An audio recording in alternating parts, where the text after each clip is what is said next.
préparé pour vous permettre après de poser des questions. On va ouvrir les débats. Ce qu'on vous a invité, c'était un point de presse, mais puisque vous êtes assez nombreux, vous avez répondu à notre appel. On va prendre donc vos questions et ce sera avec plaisir.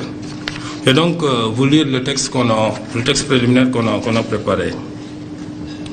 Ces derniers temps, l'institution judiciaire a été à nouveau la cible de critiques de citoyens intéressés, directement ou indirectement, dans des procédures en cours, s'adonnant de ce fait à des attaques personnelles contre des magistrats et à des actes de défiance envers l'institution. L'UMS tient à fustiger et à condamner ce genre d'attitude, en rappelant que l'histoire politique du Sénégal, mouvementée qu'elle a été,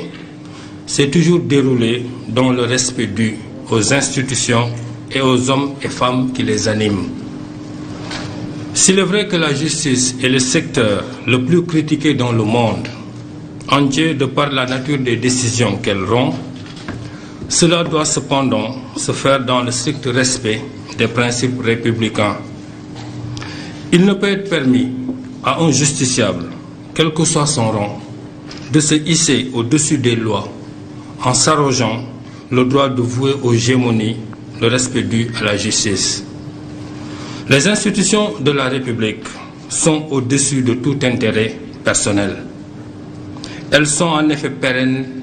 alors que les dits intérêts ne sont que provisoires. Les magistrats tiennent à rappeler qu'ils ne rendent pas leurs décisions pour faire plaisir à qui que ce soit et doivent tout juste se soucier du respect de la loi. Oui, notre mission consiste à aller chercher la vérité sur la base des éléments versés dans des dossiers. À ce titre, et il est bon de le rappeler, nous sommes disposés à recevoir toute demande tendant à la manifestation de la vérité. Je dis bien demande, en précisant cependant que seule une exigence légale est recevable devant nous et qu'il n'est pas question de donner suite à celle émanant de justiciables, quel que soit leur rang et statut, fondés sur leurs propres desiderata. La matière judiciaire est en effet fondée sur la courtoisie et l'échange d'idées. L'UMS tient à rappeler à ses membres ses principes de base, ainsi que la solennité qui doit entourer les procédures judiciaires, et insiste également sur l'obligation que nous avons de faire face à nos responsabilités en traitant d'une part les procédures dans des délais raisonnables et en ne se souciant que de la recherche de la vérité, et d'autre part tous les justiciables de la même façon, et enfin à faire face à toute forme de pression d'où qu'elle vienne. Elle tient également à rappeler que la recherche de populisme n'est pas l'office du juge et qu'il nous appartient de faire abstraction de tout commentaire extérieur, de la vox populi dans notre prise de décision. Elle tient à préciser, contrairement à une idée répandue de mauvaise foi, que les magistrats ne peuvent servir de bras armés utilisés pour la liquidation d'adversaires politiques. Il appartient à tout citoyen poursuivi de se défendre librement et de ne pas croire cependant que la politique est une cause d'irresponsabilité pénale. Un magistrat, c'est son dossier et rien d'autre. Et le procès pénal a ses principes de fonctionnement que sont la poursuite, l'instruction et le jugement, toute juridiction indépendante de la chaîne pénale jouissant d'une autonomie de décision. Et comme dans tout procès, la présumée victime dénoncera des faits. Le ministère public requérera à charge ou à décharge. Le juge d'instruction instruira à charge ou décharge. Le tribunal prononcera une culpabilité ou une relaxe. Et la défense se défendra à toutes les étapes de la procédure. Voilà le texte préliminaire qu'on voulait vous lire pour vous permettre maintenant de poser des questions. Et nous sommes disposés à y répondre. À la version Wolof. D'accord. Alors, ñu ngi nuyu donc ñëpp suñu mbokk yi di ziar ñëpp li tax ñu toog fi tey mooy Union des magistrats sénégalais bi ñu njëkkee ñëw def benn sortie devant la presse dañu waxoon ne yenn saa yi dina am ñu ñëw toogaat di waxtaanaat parce que dañoo nekk ci jamono joo xam ne li ñuy wax communication dafa am solo ci réew. dañu seetlu fan yi ne dafa am coow yu xaw a jugaat ñu jëmale ko ci justice moo tax ñu ne occasion la pour ñun également ñu ñëw waxtaanaat tuuti ak askan bi delloo ci waat tuuti xel yi parce que ci jamono ji weesu dégg nañ ay kàddu yu jug ñu jëmale ko ci li nga xam ne soit ci ñuy àtte la soit ci mbirum justice ci boppam ay kàddu yoo xam ne rafetloowuñu ko parce que lépp rek ci Sénégal mën nañ ci toog ñu waxtaan lépp loo xam ne rek nit ki yaakaar nga ne lii lu ñuy jalgati ci sa yoon la sax boo waxtaanee sax nit ñi dinañ ut solution mais loolu moo gën yenn kàddu yi jarul ñu koy jëmal ci li nga xam ne mooy institution de la République yi ñi nga xam ne tey bu ñu nee République rek institution yi la donc amul benn citoyen boo xam ne à commencer par ñun xam ne am nga droit tey institution yi nga xam ne tey mooy Sénégal ak monde bi fépp foo mënti dem loolu moo fa ne nga koy ñàkkal fayda parce que institution bu mel ni justice kenn benn citoyen ak nu sa daraja mënti day warloo mën a taxaw ne yaa ngi diirante mbagat moom parce que warul nekk kenn warul jéem a suufal justice baaxul ci réew ñi nga xam ne ñoom aussi ñoom la borom bi dénk mooy magistrat yi nga xam ne muy magistrat suñu ne magistrat mooy juge yi di procureur yi ñooñ tamit ci seen biir liggéey yoon dafa am nu mu leen aaree ba am na noo xam ne mayuñu citoyen mu war a dal seen kaw noonu képp koo xam ne nag ci réew mi nga nekk justice la pour ñëpp la atte yombul ñu ñëpp xam nañu ko boo attee ñii dinañu kontaan ñii duñu kontaan balaa ngay atte tamit ñii dinañ kontaan ñii duñu kontaan mbirum justice yéex na loolu ñun ñëpp nangu nañ ko justice yéex na il faut que ñun ñëpp ñu jéem a xool nan la ñuy fexe ak ci yan anam la ñuy jéem ba ku ñëw ci ñun say mbir ñu teel ci jóg mais li koy andi aussi il faut que askan wi ñu xam nee nañu 17 millions sénégalais lañ ci biir 17 millions yi magistrats yi 510 lañu bien 17 millions pour 510 ku def loolu rek war nga mën a xam ne ñii li ñuy liggéey dina dem ba ëpp leen loxo parce que li ñu ku ñëw ci tribunal bi tàmm ko rek di nga gis yenn saa yi ñu toog fii suba nekk audience jëmale minuit wala 1h du matin wala lu ko raw am na ñoo xam ne sax dañuy fanaan te ci suba ga la ñuy tàmbale ndax dossier yu bari boo demee ci cabinet d'instruction yi juge yi ku ci nekk li gën a tuuti presque ci dossier booy yor mën nañ na 500 la jëm kaw te loolu bon benn nit mënul yore loolu yëpp ci liggéey ñu ne li nga war a def dafa war a gaaw certes li ñu liggéey metti na parce que dafay am jamono dañuy téye ay doomu aadama gënalul kenn ñu yàgg fa gënalul kenn mais il faut aussi nit ñu toog ñi nga xam ne ñooy acteurs judiciaires yëpp ñu toog ñu réfléchiraat ñu xoolaat parce que dossiers yi bari na magistrats yi bariwuñu te conditions yi ñuy liggéeyee aussi mayuñu leen li ñu bëgg ñu def ko ci jamono yi ñu ko bëgg a defee coow day jóg ba suñu mbokk yu ci bari dañu jàppee ñun ne dañ fi toogal nguur walla lu ñu nguur sant ñu def loolu àndul ak suñu liggéey ñun parce que wax la boo xam ne day continuer di dem yàgg na nag affaire nguur nag moo mel noonu parce que ñun ñii yàlla def na depuis bi ñu nekkee xale di jàng ba tey xëj na dimbali na ñu fekkee lu bari mbirum juge mbirum pouvoir ak mbirum opposition coow leen fii nii la ma sa mel musul changé bis bu ne ku nekk ci nguur dañu naan yaa ngi teg sa loxo ci justice ka nekk ci opposition ba toujours loolu lay wax danaan nguur gi mu ngi teg loxoom ci justice pour daan ñu loolu du waxi tey yàgg na parce que borom bi dimbali nañu ba lu bari fekkee nañ ñu ngi ko ci sant 1988 bi année blanche di am xam ne ñun ñii étudiant lañu woon politique moo tax ñun ñu perdre suñu génération benn at ba tey jii defe naa ne kenn mënuñu koo rembourser ak man at sama waa génération boobu ñu ngi def licence en droit coowum politique moo andi woon loolu coowum politique moo andi leneen ak leneen ci réew mi ñëpp teg ci seen bët donc politique a bari yëngu-yëngu ak riiru boppam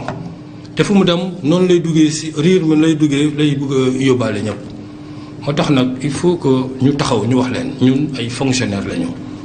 ñun état du Sénégal mooy suñu employeur ñun état moo ñuy fay ñun nguur fay ñu ñun état du Sénégal mooy ki nga xam ne moo ñuy fay te état du Sénégal du mës a changer lu ñu bëgg ñu delloo ci xel yi parce que du ku ne boo ñëwee ci yoon rek la nga wax yaa am dëgg ñun dañ koy seete ji te fañ koy seete jee du ci wax bu Masamba di wax du ci lu Mademba di wax fañ koy utijee mooy dossier yi ñuy jox ba mbir di am fekkee wuñu bu ñu defee enquête jox ñu suñuy kayit ci loolu la ñuy sukkandiku pour jéem ne ñu ngi àtte waxuñu nag ne lu àtte noonu la parce que li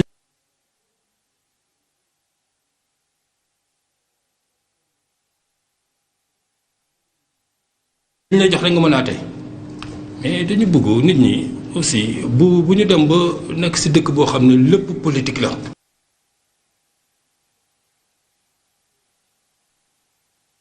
ñu bañ a def politique seen àdduna te duñu ay juge sax ñu ngi fii mais ku si nekk am nga si société boo si nekkee lii nga jël sa wàll nga bàyyi ñee ñu jël seen wàll ñu ne bis bu ne rek yaa am dëgg si kàddu parce que yow rek yaay wax loolu daal laa bëggoon tënk en attendant bu question yi ñëwee ñu mën si répondre. oui oui.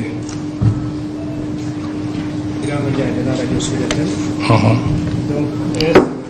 si j'ai bien compris, est-ce que vous faites allusion à la dernière sortie de Ousmane Sonko et des autres politiques qui accusent souvent la justice d'être manipulée par l'État du Sénégal? Quelle position allez apporter au rapport à cette situation? Et le fait qu'à chaque fois on dénigre la justice et vous gardez, je ne sais pas, le calme sans rien dire cette fois-ci, pourquoi vous avez apporté cette réaction? Voilà, on a donc le bureau, il a été élu récemment. Donc c'est notre deuxième sortie. Notre deuxième sortie, parce qu'en fait, vous l'avez dit, chaque fois nous faisons l'objet d'attaques, parfois injustifiées. Pourquoi? Parce que certaines personnes ne comprennent pas le fonctionnement de la justice. On a une obligation dite de réserve, c'est vrai. On ne peut pas tout le temps répondre. On ne peut pas. Notre statut ne nous le permet pas. Mais à un moment donné, il faut venir aussi dans un souci de pédagogie. Faire connaître à la population comment ça fonctionne chez nous. Vous avez parlé de M. Sonko. M. Sonko, nous ne sommes pas là pour répondre à ces dires. En fait, on peut en faire allusion. Parce qu'il y a sur certains passages, il a parlé de la justice. Parler du fonctionnement de la justice. Nous ne sommes pas là pour polémiquer avec qui que ce soit, mais pour clarifier quelques points. Clarifier. Ça veut dire quoi? Il nous a donné peut-être cette occasion. Il y en a eu d'autres avant lui. Parce que les attaques sont nombreuses et c'est chaque jour, et c'est récurrent. Et je tiens à préciser qu'avant de critiquer la justice, il faut déjà savoir comment elle fonctionne. C'est un préalable, je crois, nécessaire à tout cela. Ne pas trop se focaliser sur ses propres intérêts pour critiquer l'institution sans connaître ses règles de fonctionnement. Parce que c'est important. Par rapport à lui, par rapport à d'autres, parce qu'il y en a eu d'autres. Il y en a eu d'autres, on fait croire à certaines autorités que la justice n'est là que pour servir. Ce qui n'est pas le cas. Ce qui n'est pas le cas parce que les acteurs judiciaires, c'est nous. Il faut aussi que les gens apprennent à perdre et à gagner. En toute bonne foi et en toute logique. Parce que chez nous, il n'y a pas de match nul. Il faut un gagnant et un perdant. Nous avons entrepris aujourd'hui de vous parler. La seconde fois, parce qu'en réalité, on avait envisagé d'organiser une assemblée générale nous concernant, nous, magistrats, pour après faire face à la presse. Mais malheureusement, des contraintes nous ont obligés peut-être à ne pas la tenir. Mais pour ce qui est de la communication, on va toujours essayer d'expliquer certaines choses. de la communication en vue de mieux éclairer sur notamment les termes judiciaires du Sénégal. Vous dites également que ce n'est pas foncièrement lié aux attaques que vous avez reçues, mais c'est juste pour expliquer. Est-ce qu'on peut s'attendre, ou bien si vous pouvez nous informer sur d'autres rendez-vous que vous allez tenir, l'Union des magistrats, en vue de communiquer justement sur l'institution? Voilà, en fait, comme on l'a dit la dernière fois, chaque fois qu'il sera nécessaire de le faire, parce qu'on n'a pas un calendrier préétabli en réalité. Aujourd'hui, nous tenons ce point de presse, on l'a peut-être décidé la semaine dernière, on va vers l'Assemblée générale annuelle de l'UMS en juillet ou août, parce que avec les élections législatives, on sera obligé de changer un peu de programme, mais chaque fois qu'il sera nécessaire de le faire, chaque fois, ce qu'on demande, et la dernière fois, voilà, parce que si vous venez là, ce serait mieux, parce que là, je suis obligé de... Voilà. Alors, s'il était possible pour nous d'avoir ce lien, je dis, ce qui peut être intéressant, c'est quand il se pose un problème d'ordre technique. Si vous avez des difficultés d'interprétation, parce qu'en réalité, nous, ce qu'on nous reproche, c'est parce qu'on ne discute pas, on ne parle pas. Les gens, peut-être, en abusent parfois. Parce que cet excès de communication et notre silence combiné nous est défavorable. Un magistrat ne peut pas également tout le temps faire des sorties à la presse. Ce n'est pas possible. Nous gérons des procédures, c'est notre statut qui nous l'impose dans le secret. Nous ne devons pas venir ici discuter de procédures judiciaires en cours. On n'a pas le droit. Mais quand même, on peut expliquer aux gens ce qu'est la procédure. Parce que ça, c'est la loi. Est-ce qu'il est permis à nos justiciables de dire publiquement qu'il ne va plus répondre aux juges lorsqu'il est contraint par la justice pour signer quoi que ce soit? Est-ce que le justiciable a ce droit-là? Naturellement, non. Il n'a pas ce que je dis. C'est-à-dire que le respect par rapport à l'institution, parce que l'institution passe avant tout. Cette institution, le symbole de cette institution, c'est des textes de loi à appliquer. C'est des textes qui sont là. Et je vais rappeler, parce que je crois qu'il y a une petite confusion, que les magistrats ne sont pas à l'origine des textes de loi. Nous ne sommes pas à l'origine des projets et nous ne sommes pas présents quand ces lois sont votées. Ça, c'est le travail de l'Assemblée nationale. Le travail préparatoire, c'est la Constitution qui le dit. Les projets de loi, c'est l'exécutif et le législatif. Le judiciaire n'a aucun rôle à jouer. Dès l'instant que la loi est votée et promulguée, applicable à tous. Une décision de justice a vocation à être appliquée et respectée par tous. Parce qu'il y va de l'intérêt de l'état de droit. S'il est permis à un citoyen de se lever pour dire, voilà, je fais l'objet d'une décision, mais je ne l'applique pas, ce n'est pas la peine qu'il y ait une justice dans ce pays. Parce que sur ce plan, il est clair que ça ne doit pas se passer comme ça. Oui.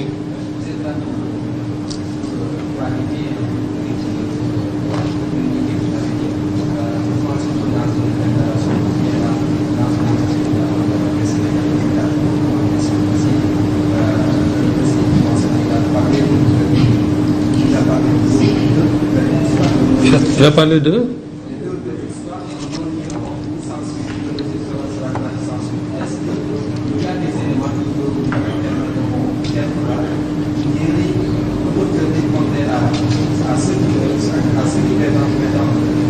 Bon, alors, je vais déjà vous clarifier sur ce point, sur les notions juridiques. Parce qu'on a dépassé le classement sans suite dans cette affaire.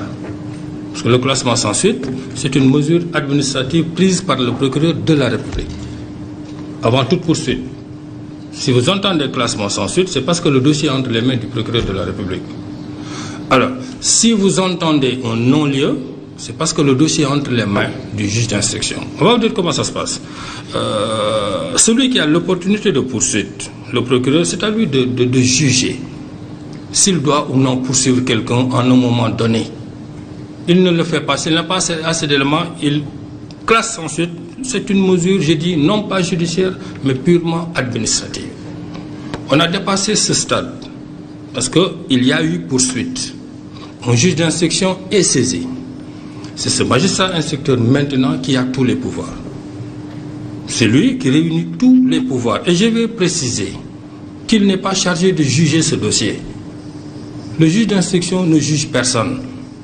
Lui, il procède à une enquête. Le juge d'instruction, comme on le dit, c'est le policier de la justice. Il a des pouvoirs étendus, mais son travail se limite à faire une enquête, à faire les investigations nécessaires, allant dans le sens de réunir soit des éléments à charge ou des éléments à décharge. Quand il y a éléments à charge, lui renvoie devant la juridiction du jugement. Quand il a des éléments à décharge, s'il n'a pas assez d'éléments, c'est en ce moment-là qu'on parle d'ordonnance de non-lieu. Voilà.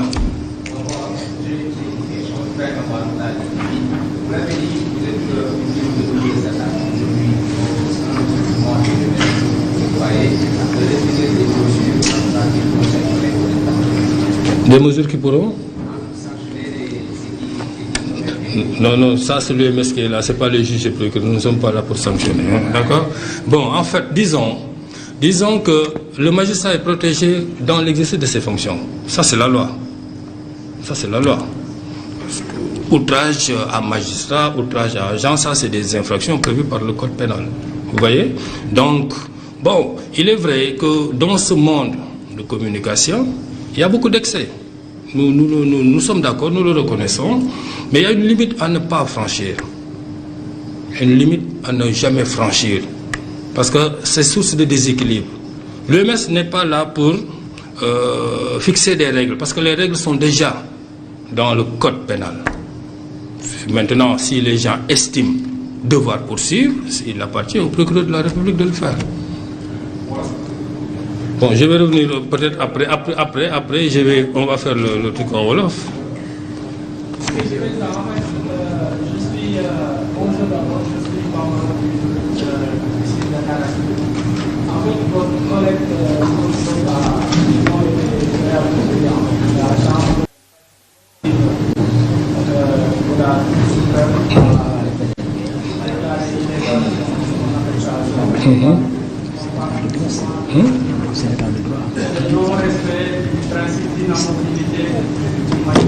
Oui.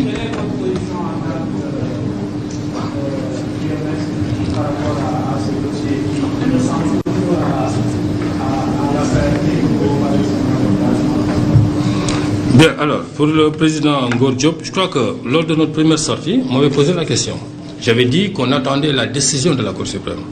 Maintenant, c'est le cas. J'ai effectivement lu la décision. Je crois qu'elle est conforme au droit, aussi bien à la Constitution qu'à notre statut. Le magistrat du siège ne doit pas être déplacé en vertu du principe de l'inamovibilité sans être consulté. Ça franchement, c'est une question de principe. Une question de principe. Le président Diop avait saisi la haute juridiction. Il ne nous appartenait pas de faire des commentaires avant la décision. Mais là, quand on lit, et quand vous lisez la Cour suprême, on vise toujours des textes de loi.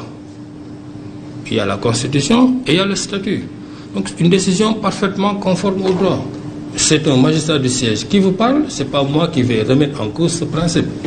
Vous voyez? Donc tout à fait normal que la haute juridiction ait pris cette décision. Quel est l'impact de cette décision sur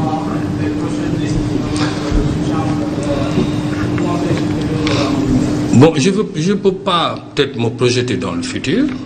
mais ce que je dois espérer, c'est qu'on puisse tenir compte de cela. La dernière fois, peut-être j'en ai discuté avec le président Ngor lui-même,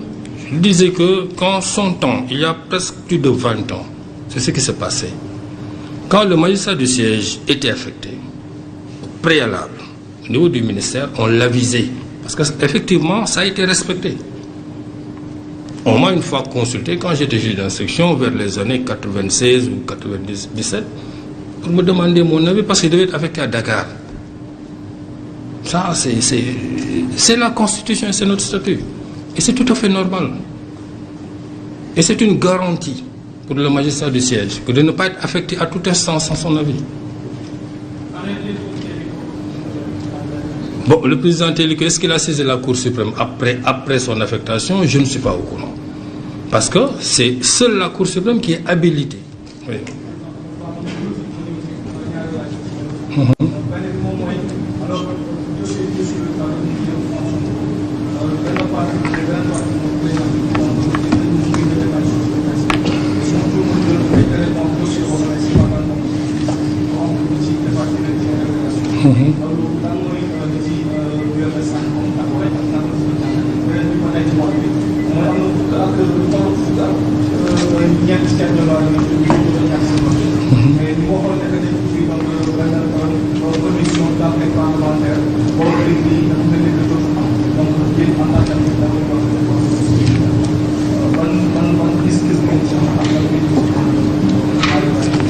Voilà, merci. Donc, alors,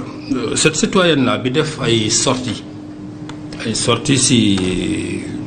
presse étrangère. Bon, il est vrai que man wax dëgg yàlla pour wax dëgg man liiruma li mu wax. Je sais que def na mais honnêtement xawma lu mu waxul parce que dafa am loo xam ne si suñu wàll ku si nekkat sa rôle secret de l'instruction mais seen dossier boobu nag bu ñuy wax secret de l'instruction def naa si ñëpp parce que def naa ñëpp koy wax ku si nekk am nga sa camp di wax c'est que loolu moo ñu àndil situation yoo xam ne dafay compliqué bu mbedd mi jëlee dossier rek dafay compliqué c'est-à-dire que ñi war a liggéey tant laalaguñu mbedd mi àtte na ba pare ku nekk am nga sa groupe bi nee na moo wax dëgg beneen groupe bi na moo wax dëgg parce que loolu moo fi am loolu moo andi coow li si biti ñëpp a ngi wax mais ki nga xam ne moom moo yore dossier ba tey jii et puis bon il faut ma wax ko xam nga suñu ndem si yàlla suñu collègue Samba Sall dafa commencé dossier bi yàlla def li gën ñu toog presque weer yu bari nemewuñu kenn comme doyen des juges dossier bi yàgg fa c'est vrai day porte préjudice nit bu fekkee ne am na peut-être loo xam ne war nga ñëw di ko def loolu am na mais ku bees kii ñëw bi mu ñëwee léegi ñun bi ñu fiy ñëw suñu première sortie fii boobu lañ koy soog a nommé donc yàggul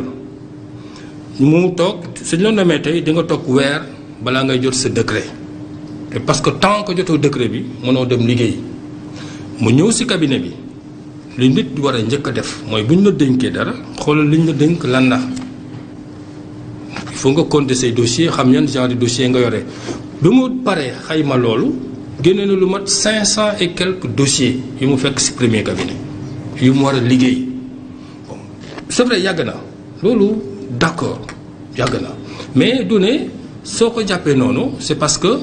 lu nit def la ci coobareem nit buy soog a ñëw da nga koy bàyyi moom def na ba léegi xam na ni ñuy defee cabinet parce que ñu ñëpp ay juge d'instruction lañu woon da ngay ñëw nga def recensement dossier yi nga fa fekk def sa tableau xool nan ngay liggéeyee léegi nit ñi ñu ngi wax dossier la boo xam ne defe naa ne li ci mbedd mi di wax sax ñi ko nar a gëstu sax xam naa duñ ko ci wax ku nekk am nga foo far ku nekk yaa ngi wax te kenn ci ñuy wax fekke woo ku si nekk rek da ngay far rek di wax teg say hypothèse di wax loolu moo andi coow li bari léegi nag suñu naree ne ñëw man ni ma si jotagum gis coow li fépp la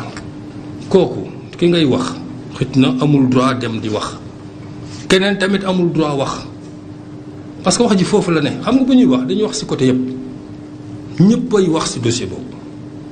léegi nag ñii nga xam ne ñoom si ñun ñoom moomee wàll boobu ñoom ñooy xool ndax war nañoo topp waruñoo topp wax ji yëpp foofu la ne instruction nit warul nekk ci mbedd mi lu nekk ci dossier parce que nag malheureusement du ci bii la commencé dossier yi muy dem ci biti nit ñi di ci wax di préparer nit ñi di préparer opinion ci dara dafa bari mooy andi lu su ñëwee gis nit àtte leneen rek ñu ne du yoon dañuy toog gis nit toog fenn yore benn procès verbal police wala gendarmerie ñëpp di ko seetaan télé mu yor def ay jàngat yu mu ci def pour moom lii mu yor nii doy na pour àtte mu àtte boppam alors bu ñëwee fii ñun ñii di àtte ñun xam nañ ne procès verbal boobu xam nañu du preuve ñun xam nañ ko parce que yoon loolu la bind ne renseignement la bu ñu lay jox yow juge loolu moo nekk ci code de procédure pénale renseignement nga yore donc yow yaay xool après ak yeneen élément dossier yi nan ngay def ba am benn ni ngay attee mais doona nit ki bu ñëwee sax police wala gendarmerie ne maa def même boo amee loolu ñu naan aveu nga xam ne nit ki nangu na juge ba yoon moo ko may ne ko même kii bu avoué sa kanam sax mën nga teg aveu bi fële juge pénal laa wax waxuma juge civil donc règle yi dafa am nu muy doxee mais suñu gaañ ñi dañoo xaw a bëgg yëfi yoon te duñ ci gëstu moo tax fu ne ñu dëkkal ñu fa parce que yoon aussi science la dañ koy jàng du xëy suba rek toog rek ne yow mën nga yoon wala du noonu.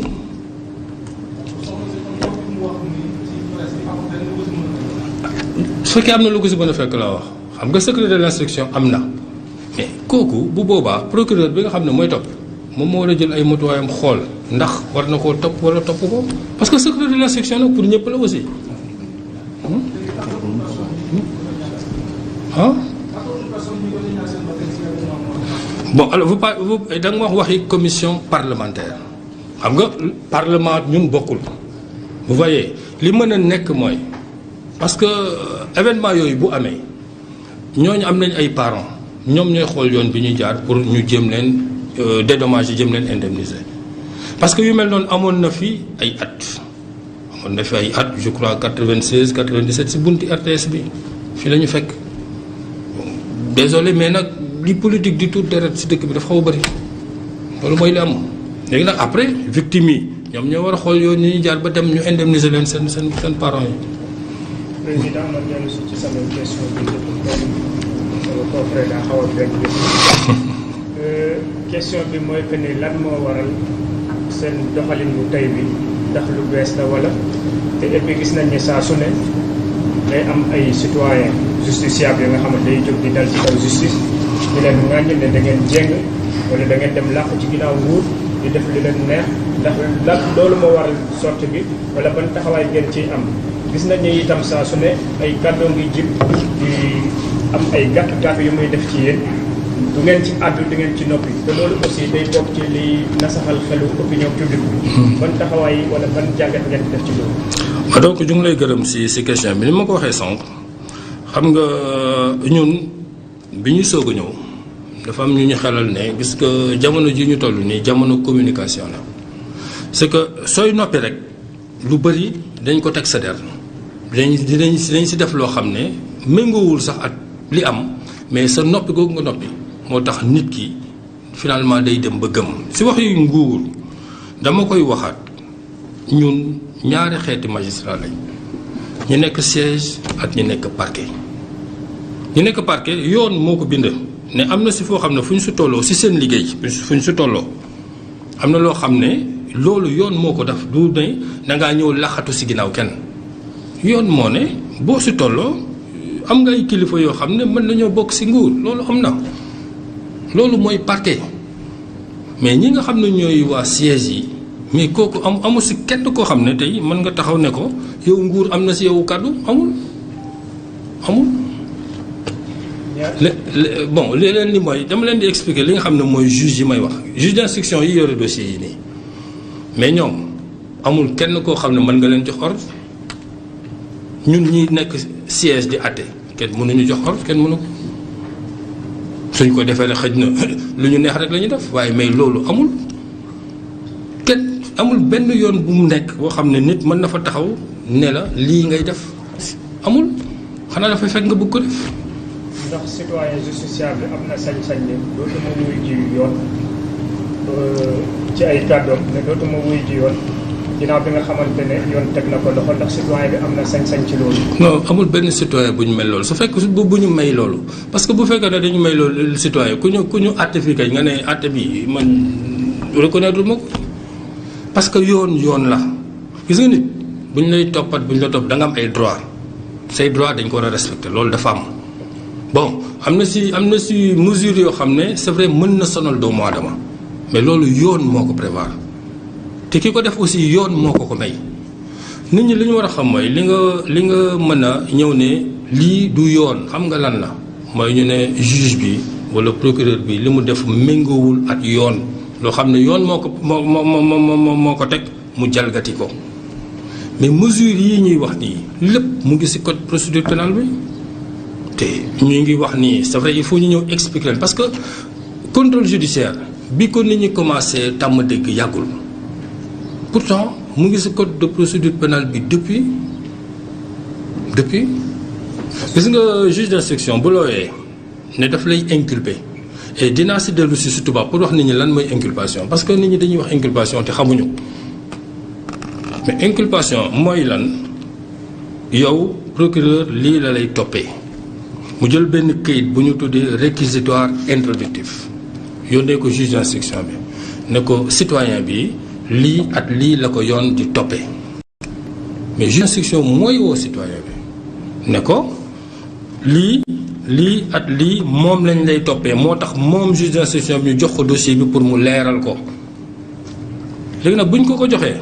bu la defee loolu mooy inculpation mooy notification charge yooyu mais notification éléments yi ñu lay toppee ñett la am bu la inculpé ba pare mën na la bàyyi li ñuy wax liberté provisoire nga dem mën na la def contrôle judiciaire noonu contrôle judiciaire moom mooy fixé yan anam la moom la ko yoon may ñetteel bi mooy mën na la placer mandat de dépôt mooy doo génn foofu dañ lay yóbbu détention loolu mooy inculpation bon donc citoyen mënul taxaw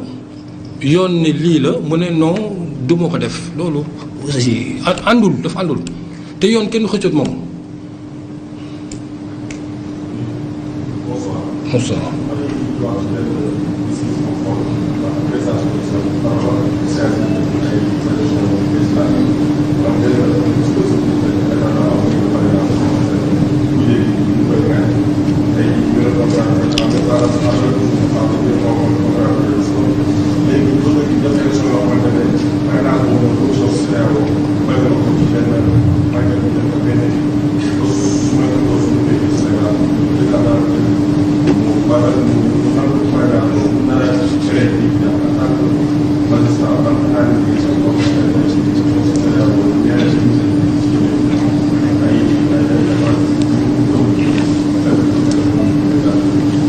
bon façon mbirum élection xam nga mbirum élection boo xam ne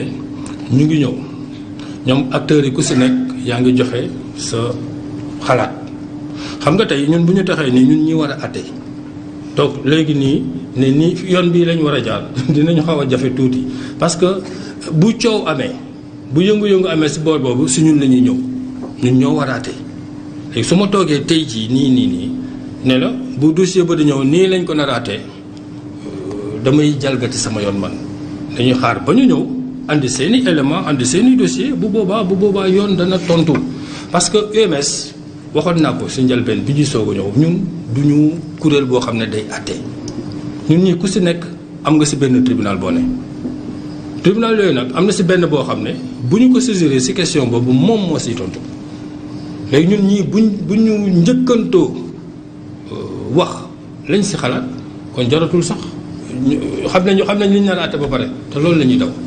moo tax loo xam ne ñëwagul te mën nañ ñu see laaj ci tribunal yoon mayu ñu également ñu toog fii di si wax. président. oui dellu si waat balaa sama question bi am na lu desoon cong bi nga xamante ne ñoo ngi koy def ci yoon. muy politique wala les justiciables. léegi tontoo ko ci fànn boobu yéen en tant que yéen ñu yëngu ci wàllu yoon naka ngeen ko gisee saa su ne ñuy yëkkati ay kàddu wala boobu ñuy dal ci seen kaw di nekk seen liggéey. waaw foofu laay waxee xam nga dama ne sànq dama ne mais ñi yëkkati kàddu est-ce que xam nañ ni yoon di doxee parce que yenn saa yi ñun dañuy déglu xam ñu ñëpp si dëkk bi lañ dëkk aussi dañuy déglu mais yenn saa yi nga gis nit wax loo xam ne kii doo ko jàppee parce que da nga xam ne kii li nga xam si dara parce que yoon aussi dafa xaw a doy waar je vais vous expliquer ñun ñii ñëpp ku si tekk nii am nga benn diplôme droit boo yore benn niroowul seet sa morom benn kii mën naa def droit public am benn section bu mu nekk kii def droit privé si biir droit privé tamit du tas ko ku si nekk at la nga ne am nga si diplôme moo tax damay toog ba saa dégg ñu ne kii docteur droit la kii lii la waa d'accord mais si ban fànn droit la am diplôme ba est-ce que bokk na at ñun la ñuy liggéey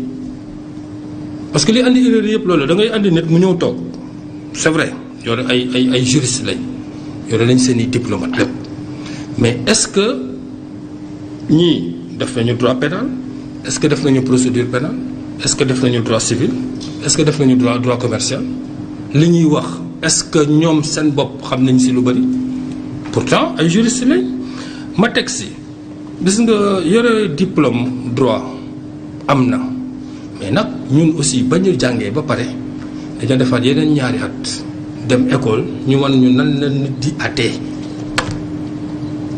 loolu moo amoon ENAM moo am léegi CFJ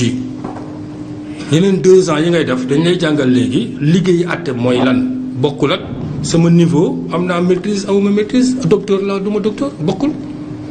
parce que àtte liggéey la liggéey bu ñu jàng la donc loolu moo c'est pour terminer avec lui pour nga comprendre ne yenn saa yi ñu bëri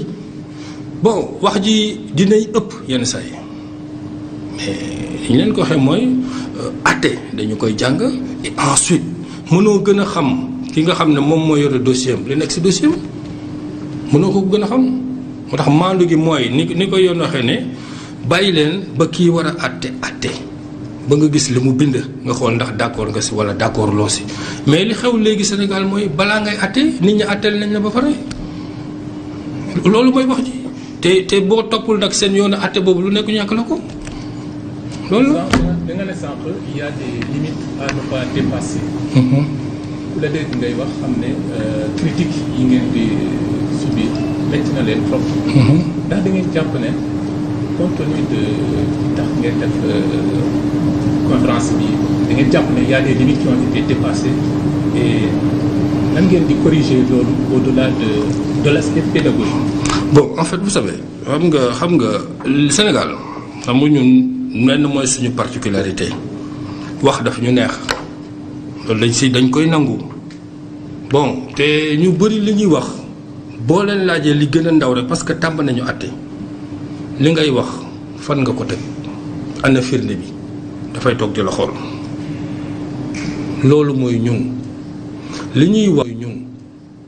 ñuy wax ci domaine yoo xam ne domaine technique la dafa bari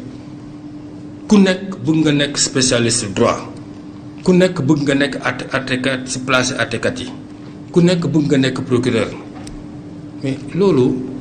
xam nga wax bu fekkee ne nag dëkk dafa laloo ci wax gis nga dañ koy wax ñi ñuy àtte da ngay ñëw nga àtte benn dëgg moo am ci dossier bu nekk benn mais pourtant partie bu ñëw andi dëggam soo laajee kii mu ne la lii nga laaj kële mu ne la le léegi yow miy juge nag yaa war a dem xooli ji mais fan ngay jaar ba génnee dëgg bi parce que ku ñëw procès pénal toog fii mais buñ joxee parole nit ñi yow sa bopp di nga ne mais dëgg bi fan la ne parce que ñii li ñuy wax bokk te pourtant benn mbir rek moom donc wax ji foofu la ne c'est-à-dire que wax yàgg na déborder Sénégal dañu waxante dëgg nit ñi yàgg nañ déborder si loo xam ne gis nga lépp si teggin la lépp rek si teggin la parce que yenn wax yi yenn jëf ji dafa xajul si diggante yéen benn diggante parce que dëkk bi ñun ñëpp ñoo ko bokk dafa am liggéey bu ñuy def rek mais dëkk bi ñun ñëpp ñoo ko bokk te liggéey bi moo laaj nag ñu ngay jël yenn décisions yi loolu rek mais nit ñi yenn saa yi c'est vrai dañuy dem ba foo xam ne waruñu fa egg waaw. président ñu gis ni à chaque instant dossier yi di coow day laal ay nitu politique. te it seetlu bi xëy na di waral coow mooy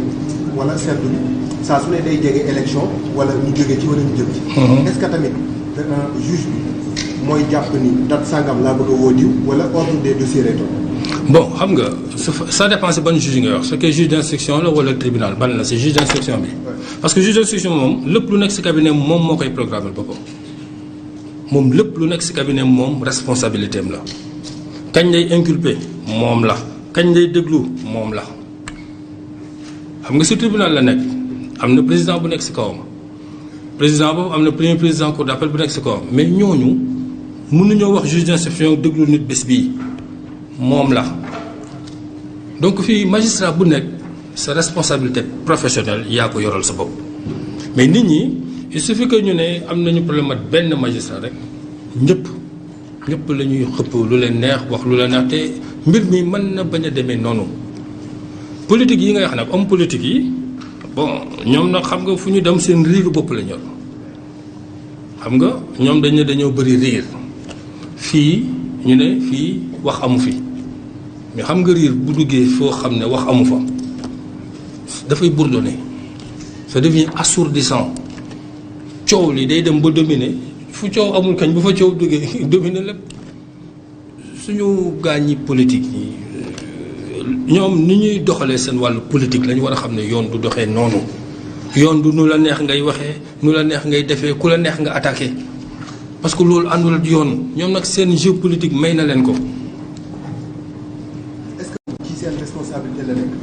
est-ce que du loolu tax yenn saa yi tamit di leen di jiiñ ñi xam da ngeen mel na luy liggéey ak état. non en fait ñoom waxuñu sax état ñoom nguur la ñu wax ñoom ay régime la ñuy wax mais je vais vous dire man mi wax ak yéen peut-être que am naa chance yi liggéey ak ñetti nguur yu bokkul ñett yu bokkul mais tout le temps li xew nii mooy xew tout le temps dañu naan juge dañoo ànd ak ñi nekk nguur opposition ba tout le temps loolu la ñuy wax lii du lu bees ñun si la ñu màggee ba egg si fii at ay yëngu-yëngu yu bëri parfois yu métti si réew mi loolu kañ fi la ñu fekk wax naa leen 188 maa ngi def licence 103 am nañ année blanche ndax ay yëngu-yëngu politique yeneen xale aussi subir nañ conséquences yeneen année noonu la mais politique moo àndat riiru boppam te bu ñëwee lépp lay yóbbaale parce que ñoom dañuy coow te nit ñi mënuñu leen fekk ci seen coow wax ji foofu rek la ne mais du ne kii coow nag moo am dëgg. pour rejoindre sama confrère bu benn question bu mu yëkkati woon ne Ousmane Sonko defalee dossier bi dañ ko war a def non-lieu wala ñu classe ko sans suite ndax foofu lañ toll wala dossier bi weesu na ko. non dossier boobu xam nga non-lieu mooy kañ laa wax mooy bu juge ba paree liggéey bu juge d'instruction paree liggéey ba gis ne nit ki liñ koy toppee moom bariwu ci élément amu ci dara bu boobaa moom lay jël ordonnance de non-lieu bu boobaa wax ja foofu lay yem donc foofu àtte du fa am ordonnance de non-lieu ci juge d'instruction loolu mooy dossier bi fii lay yem ci man juge d'instruction mais loolu mooy su liggéeyee ba mu jeex ba nga xam ne déglu na ñëpp yore na élément yëpp mu leer ko ne léegi nag décider moo ci des ndax kii liñ koy toppee am na ci lu loo mën a jàpp wala mënoo jàpp ci dara su fekkee mën na jàpp ci dara moom dafay jël ordonnance bu ñu tuddee renvoi yóbbu ko tribunal ñu àtte te bu ñuy àtte mais juge d'instruction boobu dafa nekk parce que moom àttewul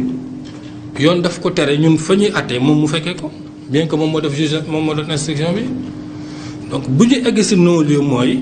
déglu nañu yëpp yore nañ élément yëpp ba leer na dossier bi amul dara bu boobaa non-lieu classement sans suite ba ñu wax sànq mooy li ma expliqué boo déggee classement sans suite loolu mooy procureur de la république kooku procureur la du juge bi procureur moo ne dossier bi ma yor permettre ma topp kenn teg naa ko nii loolu mooy classement sans suite nag ci fànn yi xam nga fu ñu toll juge ñëw na dafa war a oo nit ñi déglu leen foofu la ñu toll bokk donc weesaguñu loolu ngay wax su dégloo ba pare nag ba mu leer ko ne am na wala amul ci lay wax non-lieu wala renvoi. La dernière de vous.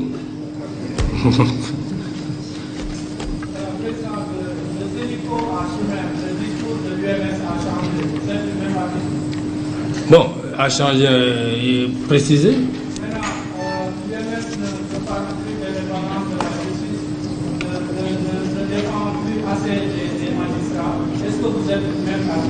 Bon, défendre les magistrats comment? Je vais parler de l'indépendance après, mais défendre comment? Parce que nous, je vais vous dire, nous sommes là depuis 3 ou 4 mois, quelques mois je crois. Chaque fois qu'un collègue nous a saisi, et eux le savent, n'oubliez pas que nous sommes une association professionnelle. Parce qu'il faut quand même que les gens le comprennent. L'EMS n'est pas une institution de la République. L'EMS est une association créée par les magistrats eux-mêmes pour défendre leurs propres intérêts. Mais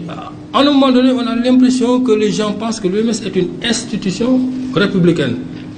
Non, c'est notre association à nous. Nous l'avons créé. Nous avons fixé nos propres règles. Parce que nous ne pouvons pas nous syndiquer. Vous voyez? Donc nous avons un statut. Ce qui est important pour nous, c'est de nous conformer à notre statut. Le débat sur l'indépendance. Alors, moi je suis magistrat du siège, je vous le dis. Moi je ne discuterai pas de mon indépendance. Parce que par essence, je le suis. Parce que j'estime que celui qui discute de son indépendance a des problèmes d'indépendance. Moi j'en ai pas. J'en ai pas. Et mes collègues, depuis qu'on est là, personne n'est venu, je dis personne, et ils m'écoutent, parce que c'est un non-mandat, il ne faut pas l'oublier. Personne n'est venu nous poser un problème d'indépendance. Mais vous savez, la justice, ce n'est pas une affaire de déclaration d'intention. Moi, je ne suis pas de cet avis. C'est des cas ponctuels à régler. Je peux venir vous servir un très beau discours sur l'indépendance. Je peux très bien le faire. Très bien le faire. Bon, mais quel est l'intérêt pratique de tout ça? Pourquoi un magistrat a-t-il besoin qu'on parle de son indépendance alors qu'il sait lui-même, par essence, qu'il l'est? La Constitution le dit, son statut le lui dit. Alors, on va parler d'indépendance, pourquoi? Il faut que je comprenne. Parfois, il y a ingérence. Qu'est-ce que je dois faire face à une ingérence? C'est ça l'indépendance.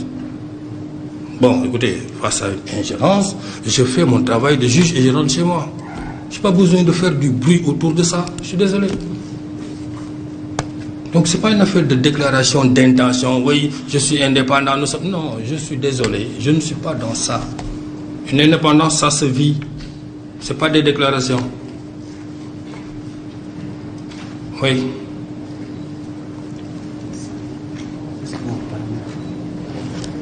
C'est bon? Bien. Je vous remercie.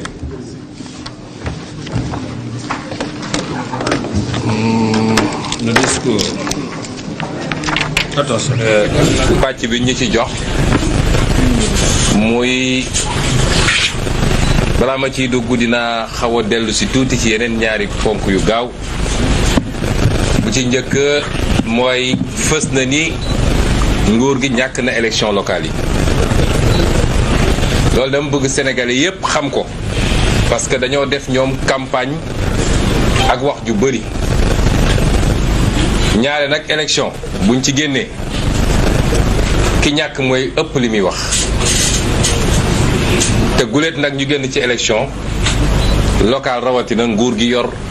nekk ci télé yi nekk ci rajo yi naan dañuy génne ay chiffres ak ay tableau chiffres yi ñu leen présenté nag te dinañ ko séddale publier ko du lu ñu mën a dindi lu toll ni tarfataay ci koo xam ne nag nee nga ñetti at ci gannaaw yow amoon nga 58%. boo doxee ba tey ñu naan est-ce que sa 30% mat na wala matul loolu defet mënu ko wees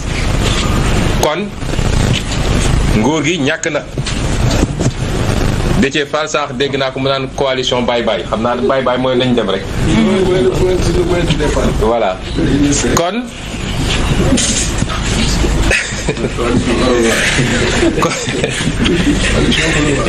kon gannaaw ñàkk na nguur gi man dama bëgg a njëkk a wax ak Sénégalais yi rawatina nag jeunes yi ndax li taxoon ngeen woote li ngeen woote ci élection yi passé li ngeen gisoon ci li doxul ci réew mi te mooy fépp daanaka foo laal rek jàmbat la li ngeen doon xeex ci càcc alalu réew mi nekk fii ci nguuru Macky Sall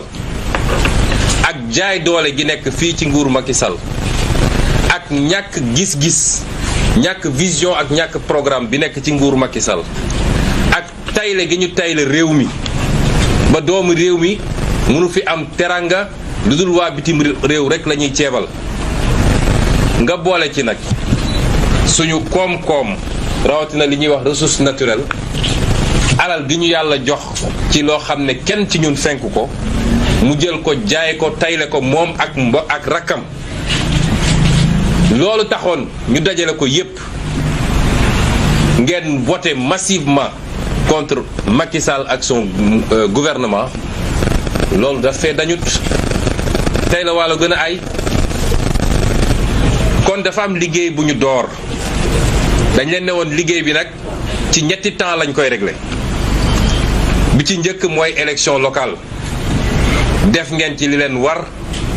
te xam naa ne mënoon na ëpp loolu bu dul woon njuuj njaaj yi nga xam ne am na ci élection bi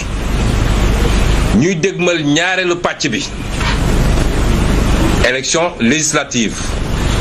war a teeree ji nag 2024 ci élection présidentielle jëlee fi lu bon li fi nekk yor réew mi nga ko jur fukki at defuñu fi dara loo xam ne njëriñu réew mi la kon bu leen gaaw a xaddi bu leen jàpp ni mbir mi mat na waaye surtout bu ñu leen ëlëb foofu lay ñëw ndax dañu bi mu jógee ci élection bi xam ni daanu na ba xalangu dafa lancé lu ñuy wax contre-offensive te contre-offensive bi nag yéen samay mbokku jeune la ci njëkk a visé yéen la ci gën a visé moo tax suñu nee gagné nañu Coupe d'Afrique Sénégal yépp a kontaan mag ak ndaw waaye ndaw moo ci ëpp bànneex parce que sport ndaw moo ko faral gën a di intéressé wu di ko seetaan di ko topp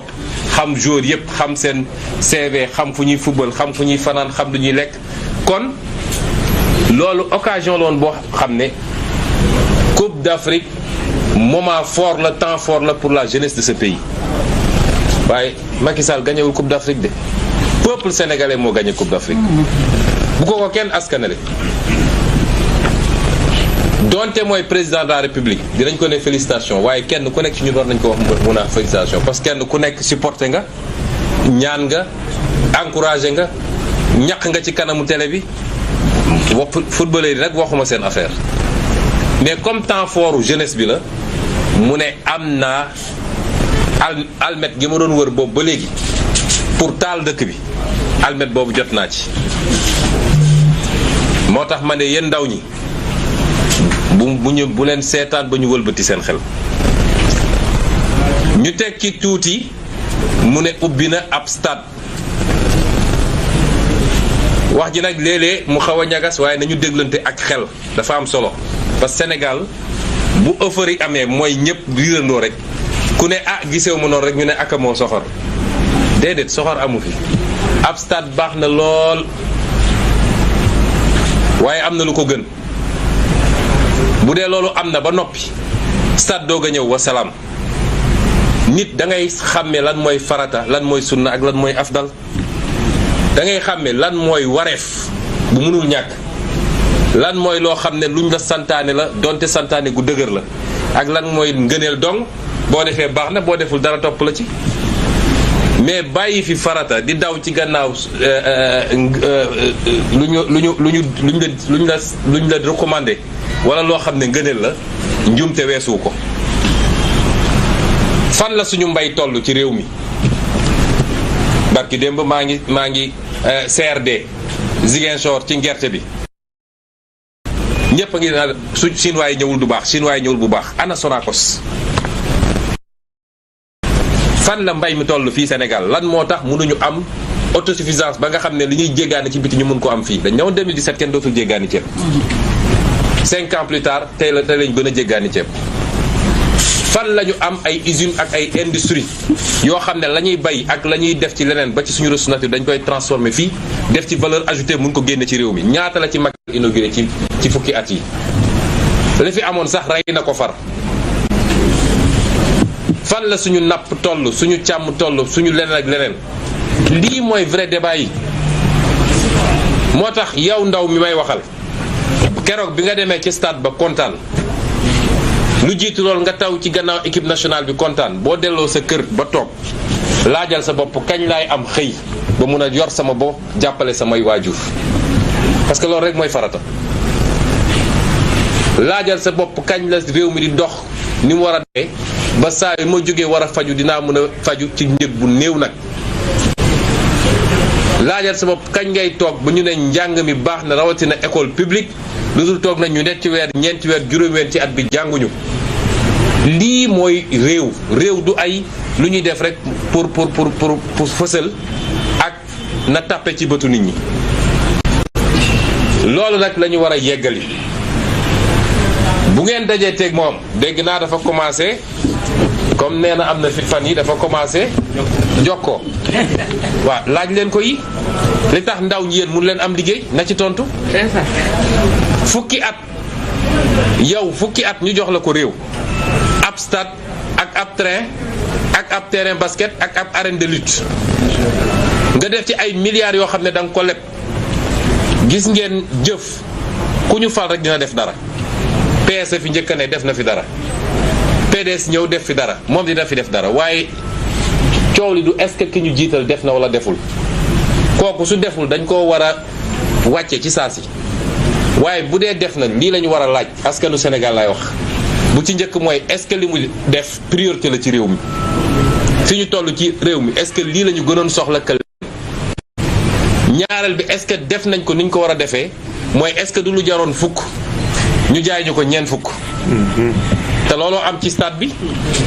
ndax stade bi ñu defal Maroc moo ëpp place fuuf stade bi ñu defal Côte d'Ivoire moo ëpp place fuuf te benn jaru ci li ñu jaayee suñu stade bi ba pare piste athlétisme sax mënuñu koo am ci stade bi tey suñu bëggoon organiser compétition internationale duñ ko def foofu 155 milliards te moo ne boo defoon 20 milliards ci stade l'Amitié am stade bu bees tàq parce que loolu tubaab yi koy jox ñoo ko daan lii ngay def parce que ñun suñuy entreprise ñu ngay waaj a daanu il faut nga jox ñi jox la xaalis nga jox ñu marché bi ñu delloo si xaalis te duñ ci fay impôt moo tax il faut ñuy waxtaan ci réew mi bañ topp rek ma riirandoo bi ñaareel bi mooy xalangu na ba daanu ñëpp xam nañ ko ñun nag am na lu ñu yàlla jox ci ay maire yooyu nag la ñu bëgg a wax waa Sénégal maire yi ak président conseil départementaux yi ni ñun diisoo nañu ñun suñu biir ba jël suñu décision ni ñun dañuy taxawal suñu propre association des élus locaux xam ngeen am na lu fi nekk tudd AMS ñu ne moo dajale woon les élus locaux nun duñ ci bokk association Macky Sall la mënuñu amal njëriñ waaye li ñu yàlla jox ci ay maire ak ay président conseil départementaux muy 81 juróom-ñetti fukk ak benn dañ leen di dajale ñun taxawal suñu kuréel te gëm nañ ni kuréel boobu nag mooy représenter les élus ndax association maire boo xam ne département Mbacké newu ci ville de Thiès ak ay commune d'arrondissement am newuñu ci ville de Rufisque ak ay commune d'arrondissement am newuñu ci Kër Massar newu ci Pikine ba mu des ville bi en tout cas li ci ëpp ci commune d'arrondissement yi newuñu ci Guédiawaye ville ak commune d'arrondissement yi ci gën a bëri newu ci Ndakaaru newu ci région de Ziguinchor newu ci association boobu tur baa fa ne waaye dara newu fa kon ñu yéegal sénégalais yi ni dañuy taxawal suñu propre association dajale suñuy maire ak suñuy président de conseil départemental fas yéene nag nekk ak ñoom parce que ñun faluñu rek bàyyi déedéet dafa am lu ñu diglanteeg sénégalais yi te changement bi foofu lay commencer ñooñu ñoo xam nga xam ne ñoo leen gémboon ba yàlla fal leen dinañ leen former dinañ leen encadrer dinañu bokk ak ñoom ay programme dinañu mettre en place plateforme de suivi d'encadrement et de conseil waaye dinañu bokk ak ñoom taxaw saa su nguur gi fas yéene yooyu mu tàmm di def mooy di utiliser nguur gi naan day xeex maire sangam wala maire sangam loolu jeex na Sénégal gis nga un élu est un élu li ko yàlla jox ci ay prérogatives mi ngi ci code ni li yàlla jox Macky Sall ci prérogative nekkee ci ay code li ko yàlla jox ci ay prérogative mi ngi ci constitution ni mu nekkee côté Macky Sall il faut ñu respecter ante ku ñu respecté ñu respecté la ku ñu respecté wul nag ñu xam ni ñuy jëflanteeg yow. ma daaneel ci ñetteel bi mooy kaawu Khalifa Sall Aïda wax na ko du ma ci sori dafa am loo xam ne jeex na ci réew mi Macky Sall en complicité ak justice am ndax koo xam ne bañ koy condamné prononcé wu ñu déchéance civique électorale parce que pour nit ñu ne mënatul vote mënatul nekk candidat il faut que bañ koy condamné juge bi prononcé loolu amul casier judiciaire am vierge amaana sax mi ngi ci liste électorale yi nga ne kooku tey du nekk candidat ñun nangu woon ko ba romb ba bàyyi élection présidentielle romb ñu ñëwaat sàggan seetaan donte fas yéene wuloon nekk candidat ci élection locale yi ba élection locale yi passé ñu ne nag duñ ko continuer seetaan Macky Sall mënul toog naan man maay tànn kuy nekk candidat ak ko dul nekk loolu jeex na ci réew mi. c'est ça. bu soobee yàlla dina nekk candidat ci liste Yewwi Askan Wi. On en fait une condition non négociable. may wax nag suñu justice bi dégg naa union des magistrats dañuy def conférence de presse tey wax ci Ousmane Sonko suba ñu tontu leen suba wala tey ci guddi. waaw tey ci guddi. ndax ñoom duñu justice ñoom benn pàcc lañu ci justice ab association privée la corporatiste moomuñu justice duñu l'institution de la justice dinañ leen tontu bu ci kanamee may wax nag ni conseil constitutionnel yàgg naa yëngal réew mi jël ay mag ci justice ñu dem toog fee nga jox leen xaalis bu dul jeex fu opposition wax nga ne je suis incompétent lu Macky wax nga signé ñu leen di wax nag ni am na loo xam ne suñu respecté ñoom institution judiciaire ñu respecté ko parce que ñi njëkk a jalgati institution judiciaire ci réew mi ñu ngi jóge ci magistrature du ñëpp nag li ëpp ci magistrat yi macha allah waaye dañ ciy tànn ñenn fexe ba teg leen ci yenn poste yi ñu ne poste yooyu moo yi gën a tooy fu leen waa ji joxoon ñu dem foofu am na loo xam ne nag duñ ko nangu ndax nañu